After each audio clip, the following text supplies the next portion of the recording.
आज हम एक ऐसे दिलचस्प मामले पर बात करेंगे जो किसी के साथ भी हो सकता है। सोचिए, अगर आपकी सैलरी गलती से ज्यादा आ जाए तो क्या होगा? जरा सोचिए, महीने का आखिरी दिन है, सैलरी क्रेडिट होती है और आप देखते हैं कि अकाउंट में उम्मीद से कहीं ज्यादा पैसा आया है। खुशी तो होगी, लेकिन अगले ही दिन पता चलता है कि ये एक गलती थी। अब सवाल ये है कि क्या वो पैसा वापस करना पड़ेगा? बस यही सवाल एक असली कानूनी केस का सेंटर पॉइंट है, जिसके बारे में आज हम बात करने वाले हैं। तो चलिए इस मामले की गहराई में चलते हैं। ये कहानी है संतोष बैरवा की, जो राजस्थान में एक असिस्टेंट टीचर हैं।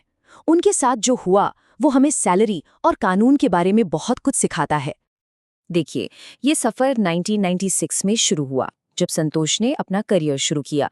सालों की सर्विस के बाद 2022 में उन्हें एक परमानेंट पोस्ट मिली।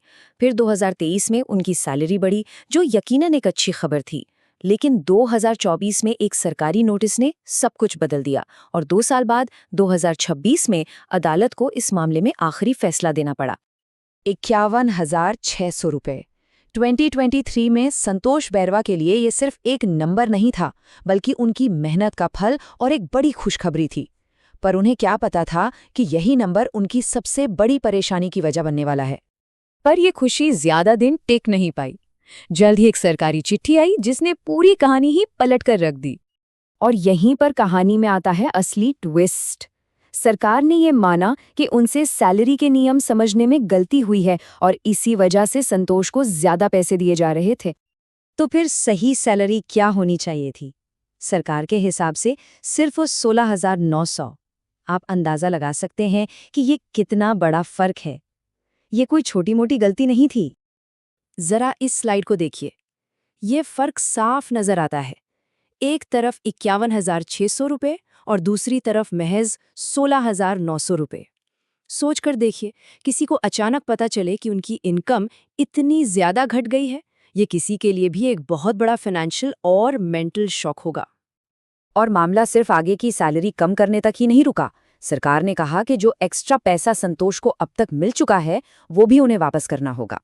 और यहीं से शुरू हुई असली कानूनी लड़ाई। तो ये मामला पहुंचा राजस्थान हाई कोर्ट। चलिए देखते हैं कि कोर्ट में दोनों तरफ से क्या-क्या दलीलें रखी गई। संतोष के वकील का तर्क देखिए बड़ा सीधा था।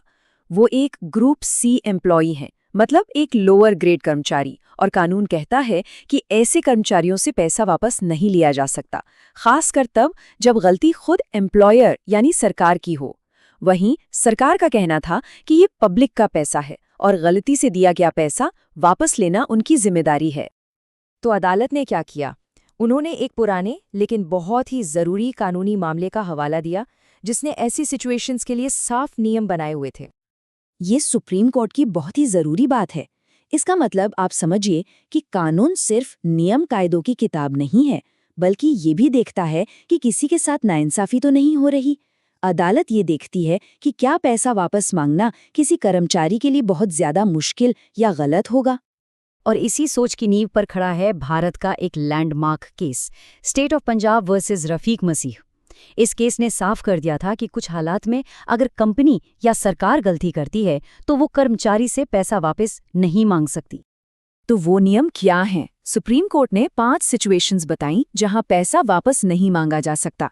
पहला, ग्रुप सी और डी के कर्मचारियों से, यानी जो लोअर लेवल के कर्मचारी होते हैं। दूसरा, उन लोगों से जो रिटायर हो चुके हैं या बस होने ही वाले हैं। तीसरा, अगर गलती से पेमेंट 5 साल से भी ज्यादा समय से हो रही हो। चौथा, अगर कर्मचारी को किसी ऊंचे पद का काम करने के बदले वो पैसा मिला हो। और आखिरी, अगर पैसा वापस मांगना किसी भी लिहाज से बहुत ज्यादा कठोर या अन्यायपूर्ण लगे। तो इन्हीं नियमों की रोशनी में चलिए देखते हैं कि जज ने संतोष बैरवा के केस में क्या फैसला सुनाया। कोर्ट ने सबसे पहली बात जो साफ की वो ये थी कि इस पूरे झमेले में संतोष बैरवा की जरा भी गलती नहीं थी। उन्होंने कोई धोखा नहीं दिया, कोई झूठ नहीं बोला। गलती पूरी तरह से सरकार की थी, जिसने नियमों को गलत तरीके से समझा। और फिर आया सबसे बड़ा पॉइंट। संतोष बैरवा एक ग्रुप सी कर्मचारी हैं। ये बात उन्हें सीधे सीधे रफीक मसीह केस के पहले नियम के तहत ले आती है, जो ऐसे कर्मचारियों को रिकवरी से बचाता है। इन्हीं सब बातों को देखते हुए हाई कोर्ट ने फैसला सुनाया कि संतोष बैरवा से पैसे वसूलना बिल्कुल अनुचित, कठोर और मनमाना होगा। उन्होंने इंसाफ और निष्पक्षता के सिद्धांत को सबसे ऊपर रखा। और इसी के साथ कोर्ट ने अपना फाइनल वर्डिक्ट सुना दिया। रिकवरी का ऑर्डर कैंसिल किया जाता है। संतोष बैरवा को वो एक्स्ट्रा पैसा वापस नहीं करना पड़ा जो उन्हें गलती से मिला था। उनके लिए ये एक बहुत बड़ी जीत थी। तो संतोष बैरवा की इस कहानी से हम क्या सीख सकते हैं? ये सिर्फ एक इंसान का केस नहीं है, बल्कि ये उन सभी लोगों के लिए जरूरी है जो कहीं नौकरी करते हैं। ये फैसला एक बहुत जरूरी मिसाल है। ये बताता है कि कानून कर्मचारियों को, खासकर लोअर ग्रेड स्टाफ को, उनके एम्प्लॉयर की गलतियों की वजह से होने वाली परेशानी से बचाता है। हाँ, एक बात ध्यान रखने वाली है, ये प्रोटेक्शन तभी मिलता है जब कर्मचारी की तरफ से कोई धोखाधड़ी या बेईमानी न हुई हो। और ये केस हमें एक बहुत बड़े सवाल पर सोचने के लिए छोड़ जाता है। जब बड़ी बड़ी कंपनियां या सिस्टम कोई गलती करते हैं तो उसकी कीमत कौन चुकाए?